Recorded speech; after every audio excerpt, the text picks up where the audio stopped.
Hello everyone, कैसे हैं आप सभी लोग। आशा करता हूँ कि आप सभी लोग स्वस्थ होंगे, मस्त होंगे, अच्छे से तैयारी कर रहे होंगे। तो देखो, आज हमने आज तक जो पढ़ा है, हमने यूपीएससी के में पॉलिटी का सिलेबस पढ़ा है। उसके साथ साथ हमने संविधान के ऐतिहासिक विकास पढ़ा है। पहले पढ़ा है हमने कंपनी के अधीन शासन, फिर पढ़ा है हमने क्राउन के अधीन शासन, उसके बाद संविधान का विकास पढ़ा है, इसकी विशेषताएं पढ़ी है, इसमें संशोधन पढ़ा है। ठीक है ना। इसके साथ साथ हमने संविधान की प्रस्तावना पढ़ी है और भी बहुत कुछ है। आप इसके अगर नहीं देखे हैं तो डिस्क्रिप्शन में लिंक है, आप जाके वहाँ से देख सकते हैं। आज हम पढ़ेंगे संविधान की संघीय विशेषताएं, federal system of our constitution. देखो, कोई भी अगर बड़ा सा देश है तो वो किसी एक सरकार के द्वारा नहीं चलाया जा सकता। अगर वहाँ की शासन व्यवस्था बहुत ही ज़्यादा मजबूत है तो ही हो सकता है, पहली बात। दूसरा, उस देश में विविधताएं कम पाई जाती हैं। जैसे हमारे देश में भाषाई आधार पर विविधता पाई जाती है, सांस्कृतिक आधार पर पाई जाती है, धार्मिक आधार पर पाई जाती है, जबकि चीन में ऐसा नहीं है, ब्रिटेन में ऐसा नहीं है, फ्रांस में ऐसा नहीं है, अमेरिका में तो बहुत ज़्यादा है, इंडिया में तो हद से ज़्यादा है। तो ऐसे देश में जहाँ पे विविधताएं बहुत ज़्यादा पाई जाती हैं, वहाँ पे सरकार का एकात्मक रूप कभी भी सफल नहीं हो सकता है। वहाँ पे चाहिए संघीय व्यवस्था ही, जहाँ शक्तियों का स्पष्ट रूप से विभाजन हो। केंद्र सरकार अपने केंद्रीय महत्व को देखे, राज्य सरकारें अपने क्षेत्रीय महत्व को देखें। ठीक है ना। तो आज हम पढ़ेंगे संघीय व्यवस्था के बारे में, फेडरल सिस्टम के बारे में। देखो, सरकार दो तरह की हो सकती है किसी भी देश में। एक होती है सेंट्रल, दूसरी होती है क्षेत्रीय, जिसे प्रांतीय स्तर पे या राज्य स्तर की सरकारें हम कह सकते हैं। जो सेंट्रल गवर्नमेंट होती है, उसके हाथों में अगर संपूर्ण शक्ति और कार्य हो, निहित हो, राज्यों को किसी भी प्रकार की कोई शक्ति ना दी जाए, चाहे वो संविधान के द्वारा हो, चाहे ऐसे हो, ना दी जाए, तो उसे हम कहते हैं एकल सरकार व्यवस्था, एकल शासन व्यवस्था। जैसे कि ब्रिटेन में है, फ्रांस में है, ठीक है ना, जापान में है, चीन में है, जापान में आई थिंक है, ठीक है ना। यहाँ पे एकल शासन व्यवस्था है। यहाँ की संपूर्ण शक्ति जो है वो सेंट्रल गवर्नमेंट के हाथों में है, जबकि वही संघीय सरकार में होती है। संघीय शासन व्यवस्था में क्या होती है, संपूर्ण शक्ति जो होती है वो संविधान के द्वारा केंद्र सरकार एवं राज्य सरकारों में विभाजित कर दी जाती है, बांट दी जाती है। हम देख सकते हैं 7वीं अनुसूची में संघ सूची है, राज्य सूची है, समवर्ती सूची है। संघ सूची में लगभग 100 विषय हैं, राज्य सूची में लगभग 66 विषय हैं, समवर्ती सूची में 52 है। ठीक है ना। ये टाइम टू टाइम बदलता रहता है, ठीक है ना, इस पर इतना ध्यान मत दीजिए।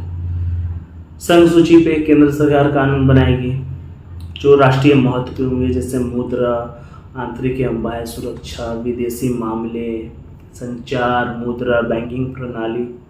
राज्य सूची जो क्षेत्रीय विषय से संबंधित होते हैं, स्वास्थ्य, बिहार में जो स्वास्थ्य समस्या है, जरूरी नहीं वो केरल में भी हो, जरूरी नहीं वो महाराष्ट्र में भी हो, जरूरी नहीं है वो जम्मू में भी हो। तो अलग अलग क्षेत्रों में अलग अलग स्वास्थ्य समस्या होती है, ये डिपेंड करता है बहुत सारी चीज़ों पे। ठीक है ना। पुलिस, प्रशासन, स्थानीय शासन, इन सारी चीज़ों पे, इन सारे विषयों पे, शिक्षा, कृषि, इन सारे विषयों पे क्या करती है, राज्य सरकारें कानून बनाती है। समवर्ती सूची ऐसी सूची होती है जिस पर राज्य सरकार एवं केंद्र सरकार दोनों चाहे कानून बना सकती है। अब यहाँ पे कानून टकराएगा तो किसकी कानून की वरीयता दी जाएगी, स्पष्ट रूप से केंद्र सरकार की। ये जरा देखा जाता है संविधान का एकल विशेषता है, एकात्मक विशेषता है।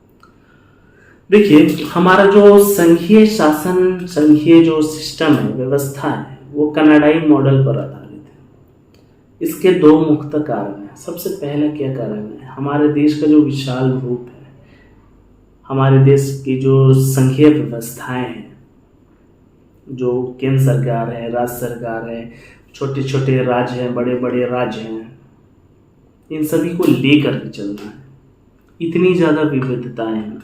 हम अगर किसी को स्वतंत्र करते हैं तो सर लाख चिचियाते रह गया, जम्मू कश्मीर हमने होने ही नहीं दिया उसे स्वतंत्र।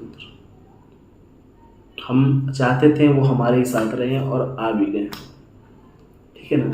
संघ शब्द का प्रमुखता से प्रयोग किया गया, ये सब कनाडाई मॉडल है, ठीक है ना। देखो, भारतीय संविधान में कभी भी कहीं भी संघीय शब्द का प्रयोग नहीं किया गया है। अनुच्छेद 1 में कहा गया है कि भारत राज्यों का संघ है। इस पर अंबेडकर साहब कहते हैं कि जो भारत जो है वो अमेरिका के विपरीत संघों के बीच समझौते का परिणाम नहीं है कि हम जो आपस में मिल जाते हैं, समझौता कर लेते हैं और भारत का निर्माण कर देते हैं, ऐसा कोई नहीं है। अमेरिका में संघ से अलग होने की शक्ति है राज्यों को, जबकि भारत में राज्यों के पास ऐसी कोई शक्ति नहीं है। कोई भी राज्य भारत संघ से अलग नहीं हो सकता, ठीक है ना। और जो संघीय शासन का, जो संघीय सरकार का जो रूप है, वो 2 रूप होते हैं। एक होता है एकीकृत,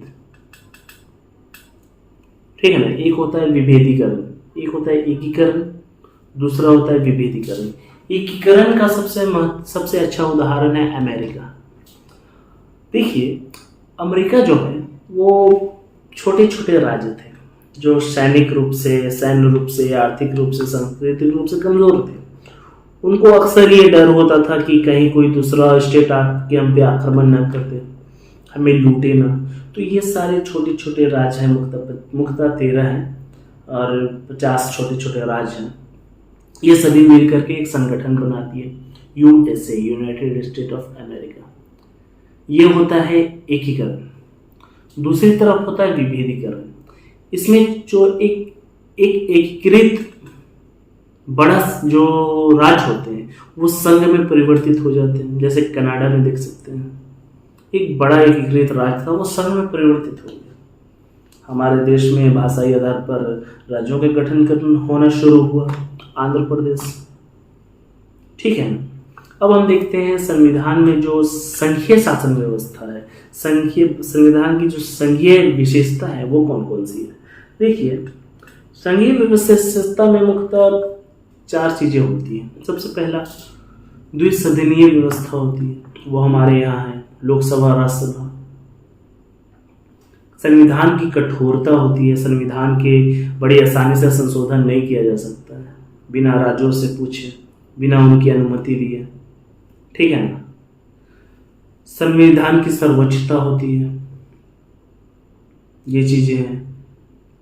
तो ये सारी चीजें संघीय शासन व्यवस्था की विशेषताएं होती हैं।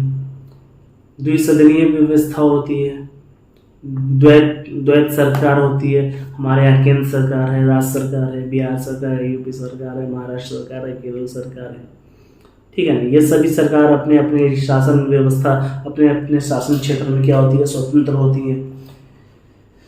इन पर किसी भी प्रकार का कोई भी दबाव नहीं होता केंद्र सरकार का। अगर स्थिति सामान्य है, असामान्य स्थिति में तो हमारा संविधान एकल व्यवस्था को ही दिखलाता है, ठीक है ना।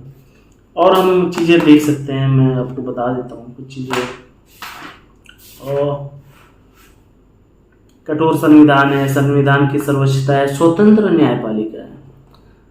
देखिए, देश में सबसे महत्वपूर्ण चीज है कि स्वतंत्र न्यायपालिका, एकीकृत न्यायपालिका होना, ये तो संविधान की जो एकात्मक विशेषता है उसकी बात है। यहाँ पे स्वतंत्र न्यायपालिका की बात हो रही है। न्यायपालिका किसी भी हाल में ना केंद्र सरकार का पक्ष लेती है, ना ही राज्य सरकारों का पक्ष लेती है। वो स्वतंत्र रूप से था, किसी भी स्थिति में सर वो केंद्र सरकार से लड़ जाती है।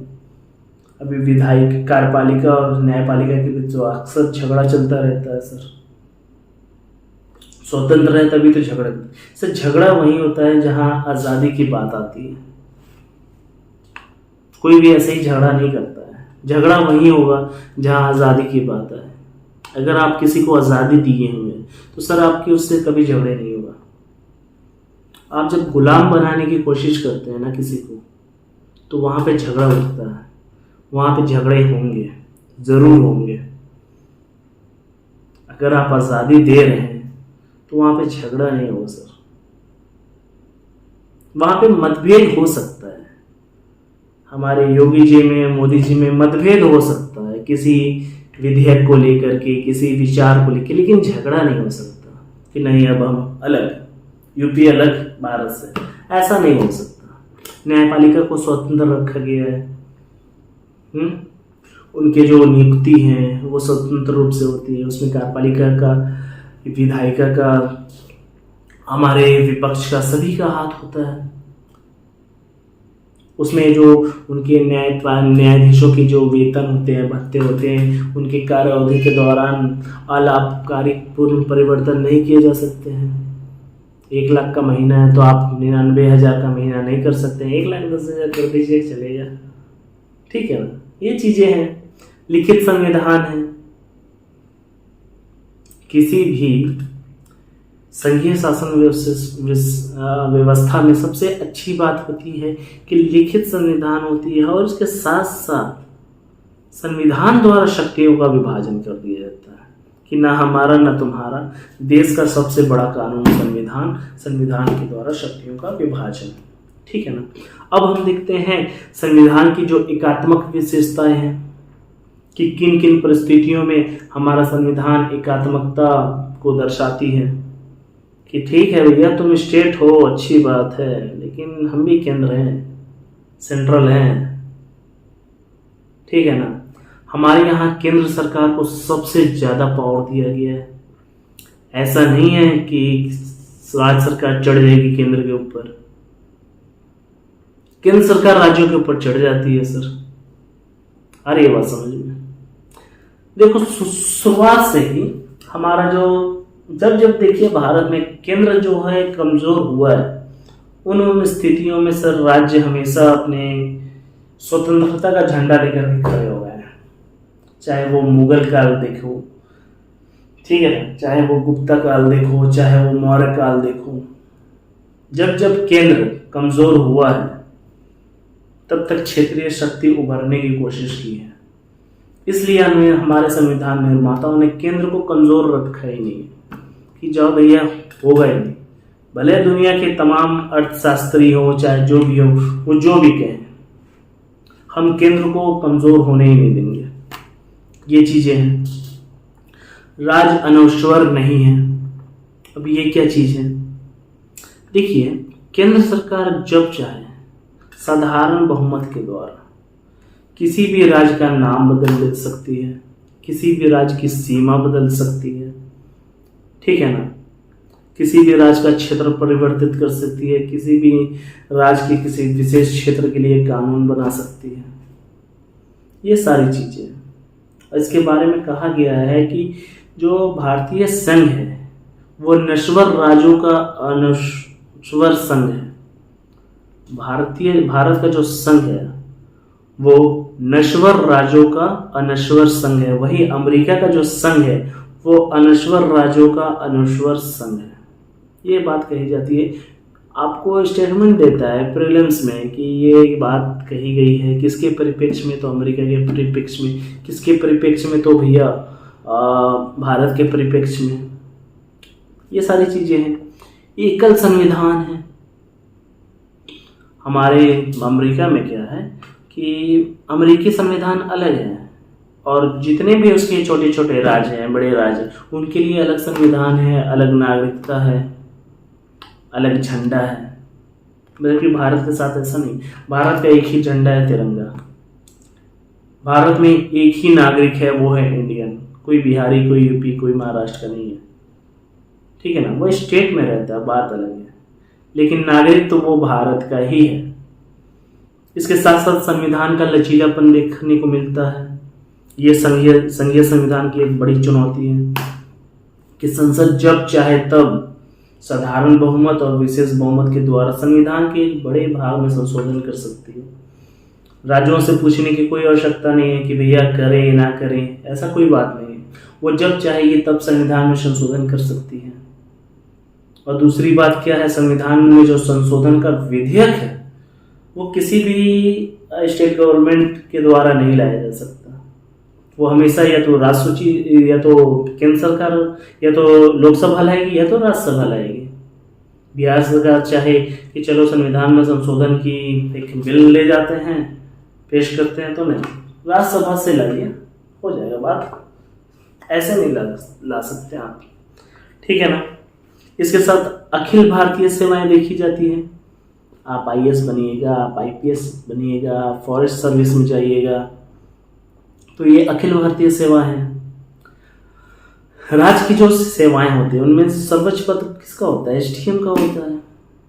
उसके ऊपर आकर के डीएम बैठ जाता है, राज्यों का सारे कार्यों को देखता है कि क्या हो रहा है, कैसी कानून व्यवस्थाएं चल रही है। ये जब कानून व्यवस्था धीरे धीरे चरमराती है तो बात राज्य स्तर पर पहुंचती है, राज्य स्तर से राज्यपाल तक पहुंचती है। राज्यपाल अगर चाहे तो उस राज्य पे राष्ट्रपति शासन लगा सकता है, केंद्र को कह के कि यहाँ की शासन व्यवस्था अच्छी नहीं चल रही है, सरकार कुछ किया जाए। 356, 365 राज्यों में संवैधानिक तंत्र फेल होने पे केंद्र के दिए निर्देशों का राज्य अनुपालन न करे तो वैसी स्थिति में लगाए जा सकते हैं, ठीक है ना। एकल नागरिकता हमने आपको बताया, आपातकालीन उपबंध है, राष्ट्रीय आपातकाल, वित्तीय आपातकाल और राज्य आपातकाल। ये केंद्र का जो है एकात्मक शक्ति को दिखलाता है, ठीक है ना। ऐसा कोई उपबंध नहीं है जिसके द्वारा राज्य सरकार अपने राज्यों में आपातकाल लगाए, बल्कि उनको और ज़्यादा प्रेशर रहता है कि आप अपने जो राज्यों में हैं वो कानूनी शासन को व्यवस्थित रखिए, जो राज्य पुलिस के द्वारा, वरना सीआरपीएफ को भेज दिया जाएगा, ठीक है ना। तो वो अपने हिसाब से काम करेगी, वो पूरी की पूरी सेंट्रल गवर्नमेंट के अंतर्गत रहती है, ठीक है ना। ये सारी चीज़ें हैं। राज्यपाल की नियुक्ति अक्सर प्रीलिम्स में आता है, मेंस में आता है कि राज्यपाल को केंद्र सरकार का एजेंट माना जाता है कि वो राज्यों की विधायिका, कार्यपालिका पे नज़र रखती है। अगर वो केंद्र के फेवर में है तो ठीक है, अगर वो केंद्र के फेवर में नहीं होती है तो उन पे शिकंजा कसा जाता है। राज्यों के विधेयकों पर जो केंद्र का वीटो होता है, राष्ट्रपति का वीटो होता है। यदि मान लीजिए राज्य सरकार कोई ऐसा कानून बना रही है जिससे लगता है कि राज्यपाल को लगता है कि इस कानून में सेंट्रल यानी राष्ट्रपति की अनुमति लेना आवश्यक है, तो वो राष्ट्रपति की स्वीकृति के लिए विधेयक को अपने पास सुरक्षित रख लेता है। राष्ट्रपति चाहे तो उसे पुनर्विचार के लिए लौटा सकता है, एक बार छोड़िए दूसरी बार भी लौटा सकता है। जबकि संसद द्वारा कोई विधेयक राष्ट्रपति के पास जाता है तो वो केवल एक बार ही लौटा सकता है। कुछ विधेयक तो ऐसे है राष्ट्रपति को लौटाने का अधिकार ही नहीं है। धन विधेयक, संशोधन विधेयक,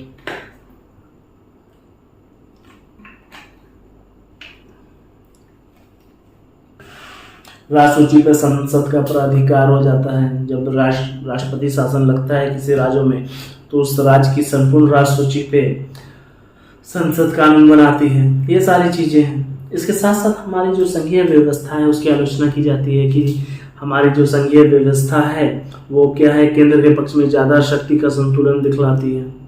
अक्सर मेंस में क्वेश्चन आया हुआ है कि जो हमारी जो संघीय व्यवस्था को लेकर के कि हमारा संविधान शक्ति के कठोर पृथक्करण को नहीं बल्कि सहयोग एवं संतुलन पर आधारित है।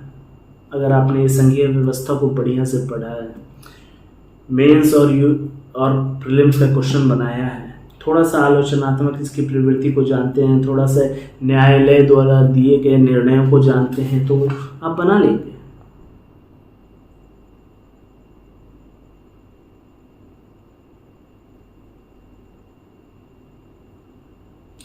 ये सारी चीज़ें हैं।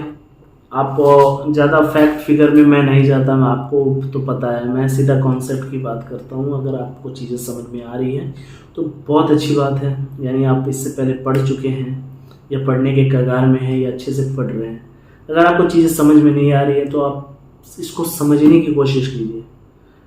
दो ही रास्ता है सक्सेस होने का, या जान लगा दो या जाने दो, और कोई तीसरा ऑप्शन तो हमें आज तक नहीं मिला। आपको शायद मिल जाए, आप खोजिए। ठीक है ना। तो यहाँ तक चीज़ें हैं, आप समझ गए होंगे। बाकी की कुछ चीज़ें जो भी होंगी वो आप किताब से, अपनी किताब से पढ़ लीजिए। जो भी पढ़ते होंगे आप, लक्ष्मीकांत वगैरह जो भी किताबें आप पढ़ते होंगे आप उससे पढ़ लीजिए, समझ लीजिए। जहाँ तक चीज़ें था मैं आपको बता चुका हूँ, समझा चुका हूँ।